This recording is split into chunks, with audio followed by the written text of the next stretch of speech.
Greetings. Welcome to Queen L LLC. This is Queen L. Thank you so much for joining me today.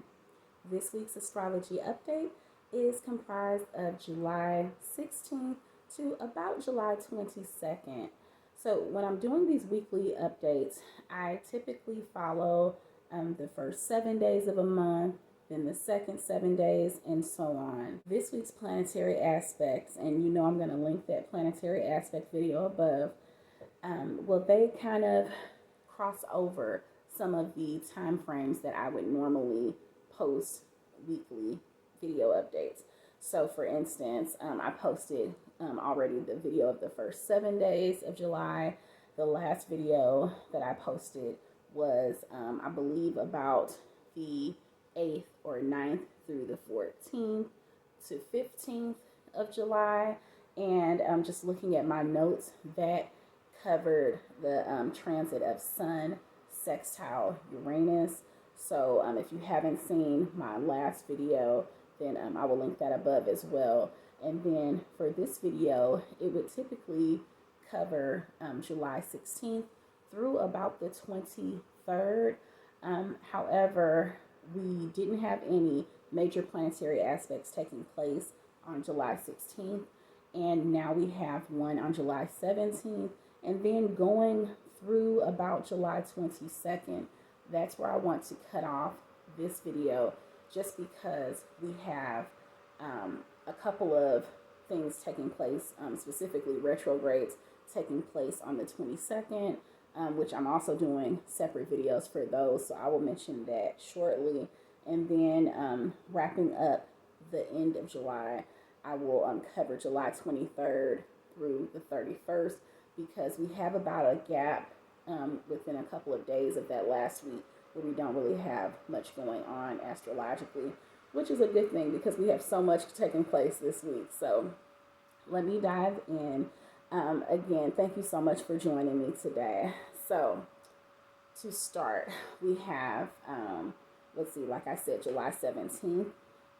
Actually, on the 16th to the 17th, we have a new moon. And that new moon, if you're not familiar with lunar phases, the new moon is about a fresh start. It's about setting intentions for this ongoing lunar cycle. And it's just starting fresh. So not necessarily a reset, but if you track lunar phases, it's really just about starting anew with this next moon cycle. July 17th, we have Mercury square Jupiter. So what does that mean? Mercury is our planet of communication. It's how we express ourselves. It's how we like to have messages conveyed to us as well. If you're not familiar with your particular natal Mercury sign, then definitely pull your chart. There are so many free resources to do that, apps, websites, etc. But once you know your Mercury sign, then that will help you to work with this energy. So looking at, I always pull a chart of where the planets are today. And so right now, as we're entering July 17th, Mercury is in the sign of Leo. So a lot of dynamic, in your face fire sign qualities, and it's just a great time for self-expression. Now the only thing is, with Mercury kind of butting heads or squaring off with Jupiter's not just the money planet. It's all about your abundance. It's all about growth, expansion. It's about things that you place value on, but it encompasses so many things other than just financial or material acquisitions. It just has to do with a lot of abundance, but abundance in a symbolic sense and not just the literal sense. So Mercury squaring off with Jupiter, it represents facing things head on. So square is about a conflict resolution. So it's really about being about what you say that you're about. If you are affirming things, if you are manifesting things that you desire, then you have to, basically put your money where your mouth is. Okay. And Jupiter, let's see, is in the sign of Taurus. So there's some of that stubborn energy, but a lot of consistent, steadfast, stable, secure energy as well. So be somewhat assertive with regard to that Leo Mercury energy, but also balance it out with some grounding, realistic energy from the Taurus Jupiter aspect. So there is that conflict resolution, like I said. Then we move into nothing happening July 18th. July 19th, we have an opposition. So now Mars, which is our planet of action, and it's a mission-based planet. We have Mars in direct opposition of Saturn. And I'm not sure if you watched my Saturn retrograde video. I will link that above. But Saturn is currently in retrograde right now.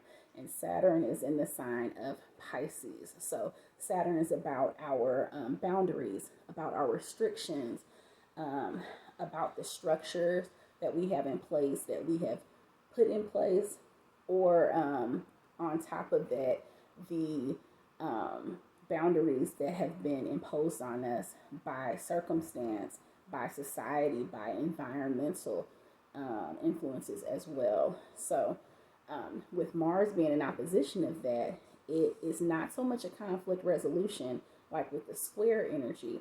It is an actual, like, in your face clashing energy.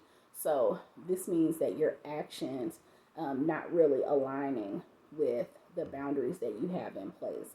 So there could be, the need is there with the Saturn retrograde energy for tearing down those walls, for regrouping, resetting. You reassess the boundaries that you've had in place for the past several years, but now is the time to rebuild, restructure, and put some action to it. Tap into that Mars energy to not just sit there feeling like, you're butting your head against a wall, but literally tearing down the wall and rebuilding, building stronger walls, but walls that, in a proverbial sense, have a bit of a give, a bit of flexibility, and aren't so strict and stringent that you are trapping yourself into a box. Now is the time to break free of the mold and to actually, expand and to grow. In order to evolve, in order to elevate, you have to expand your reach, your scope, and not just, bottle yourself into this little bitty box. You know what I mean? So this is definitely the time, people are feeling just some wonky energy in a lot of different ways, emotionally, just feeling a bit out of sorts, but that is a great place to be. It might not feel like it in the moment, but it's a great place to be because it's necessary for your growth, for our growth as a collective. Okay. So then we move into July 20th. Now, July 20th, we have the Sun trine Neptune. Trine is all about synergy. It's all about energies blending and working together. And the Sun is about yourself. It's about who you are as an individual. And the Sun being trine Neptune, Neptune's our planet of inspiration and what motivates us, what drives us. And so this is a great time to tap into that energy, really decide, determine what is the driving force within you? What is, lighting your fire within you? Tap into some creative energy. We have Neptune also in the sign of Pisces right now. So great creative energy, intuitive energy, great, that water sign flowing energy. So it's definitely time to go with the flow, to not feel so tightly wound, but definitely to go with the flow. So tap into that energy. Mars also on the 20th. So we just came off of Mars in opposition of Saturn. Mars is still in opposition of Saturn. So there's that energy still lingering, but really, really tap into that Sun trine Neptune energy. Sun is trine Neptune also on the 21st as well. Now the Sun is also in opposition of Pluto. So we have a Pluto retrograde going on. If I'm able to link that video, I'll link it above. Pluto retrograde is all about reassessing, adjusting, regrouping, resetting. It's all about your evolution. It's all about your growth as a person, all of us as a collective, because there's some generational energy going on with these planets that are further away in the solar system. So tap into that energy. With the sun being in opposition of it, it will feel like a direct clash, directly between your growth and who you are, who you feel like you are. But that's because you're evolving. You are elevating. You won't be the same person. You can't stay the same in the same place and grow at the same time. So something's got to give.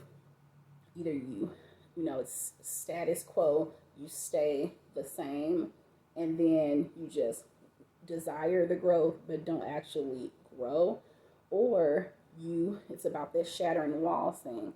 It's about you elevating, not acting brand new or just switching things up, but elevating, evolving. This is becoming a better version of yourself, not just the same basic version. You may have been great before, but now it's time to be dynamic, to be phenomenal. So you have to affirm that. Like I said, you have to bring that energy, bring that vibe, that aura, so that you can see that growth. Okay. Then we have on July 22nd. So now, like I said, we're getting close to the end of that week. And we have still the sun in opposition of Pluto. So that energy is still there. At the same time, we have Venus retrograde taking place July 22nd. And I did a video on that last week, so I'll link that above. But Venus is in the sign of Leo. So this is the time, like I said, there may be some old relationships popping up. There may be some old feelings popping up. But this is the time to really think about the things that you enjoy, and to think about the things that you love, the things that where you find beauty in the world, and to really tap into that energy. If you've started feeling like, everything is kind of like mundane and there's no excitement in your life, this is the time to really think about it, journal, meditate on it, and find there's so much beauty around us, beauty in nature. This is the time to really appreciate that beauty. This is the time to acknowledge it, and to add some beauty, incorporate beautiful things into your life. Beauty's in the eye of the beholder, but whatever you find beautiful, then this is the time to embrace that beauty in your life, embrace the self-love, and to develop a revamped self-care regimen. So love on yourself as well. In addition to this retrograde, you'll see a video coming up later this week that has to do with the upcoming Chiron retrograde. Chiron is it's an asteroid, it's our wounded healer. And Chiron, that retrograde is taking place on July 23rd. So I will mention it in next week's video, but it is something that I will have a separate video about as well. Also, July 22nd, we have a transit of Jupiter semi-square Neptune, and that will be a separate video that I will post sometime within the next couple of days, just to expound on that energy. So as always, if you have any questions with regard to your personal birth chart and would like it analyzed, I would be honored. It would be a pleasure to analyze your chart for you. So I will always have my link to my booking site in the description box below. So definitely check that out if you're so inclined to do so. And that's all I have for this week. So thank you so much for joining me today. It's been a pleasure. Peace. Ashe.